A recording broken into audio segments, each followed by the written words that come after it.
what's your investment methodology? When you look at properties, what is it you're looking for?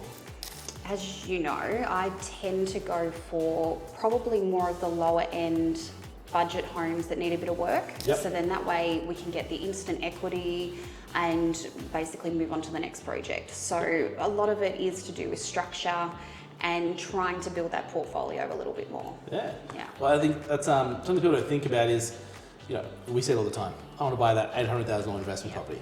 Yeah. I had a person on the weekend actually ring me and say, I've had a buyer's agent and they've asked me about a property for $800,000 in Melbourne.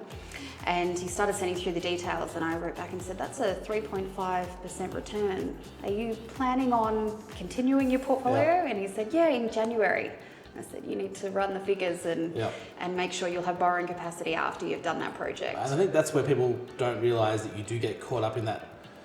Oh, it's a nice big pretty home and it looks cool, but it's not getting you the return. It's not that long-term structure you're after. Yeah, and I mean, the houses that we buy, they're not pretty. We pretty them up, but they're not pretty. And I feel you often go for the, it's always the worst house, but a rough house on the good street. yes. Yeah. Yeah. It's the old methodology that parents used to talk about all the time, and that's what our parents and parents of parents did. Yeah. Whereas now, I don't want to say this generation because it makes me feel really old when I say that, but everyone wants that nice house straight away. Yeah, they do. Yeah. And I think even for first home buyers, we see it a lot, especially with the 5% home buyer scheme at the moment.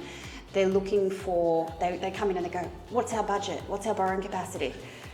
And we're going, how much can you afford? Yeah. What repayments can you afford a week? Because that's where we will start. Yeah. It's not just about your borrowing capacity.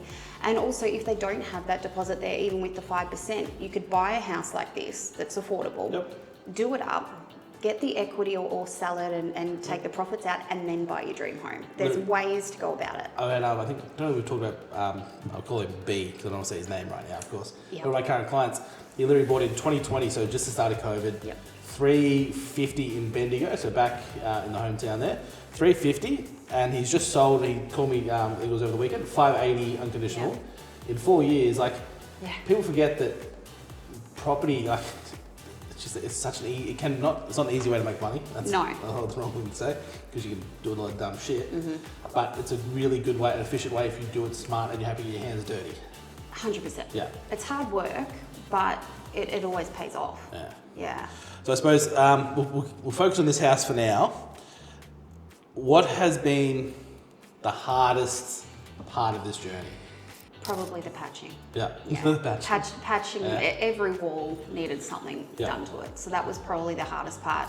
Normally we sort of come in and we do these projects and we paint them and, it's an instant sort of...